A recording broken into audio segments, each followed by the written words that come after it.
Rian, baie geluk met julle mooi wen. Dankie Tannie. Ek wil gou vir jou vra, vir wie speel jy? Hoërskool Naspruit Tannie.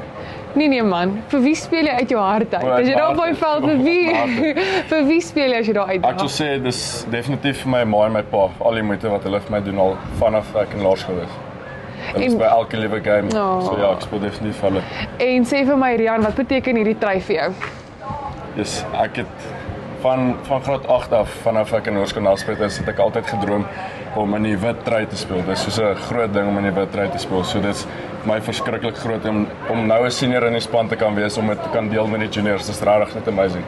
Hoe ondersteun die seniors en die juniors mekaar in julle span? Is daar 'n groot gap tussen die graad 11 en die graad 12 of is almal Ek sou sê obviously met die mop-up wanneer ons skoonmaak, obviously is die graad 11 se job altyd van so daar is taakies vir hulle. Dis hulle taakies, maar ons probeer mekaar so naby as moontlik hou.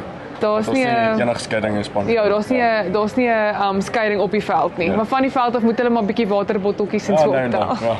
Dankie Rian, ek hoop jy het 'n ongelooflike verder seisoen. Baie dankie.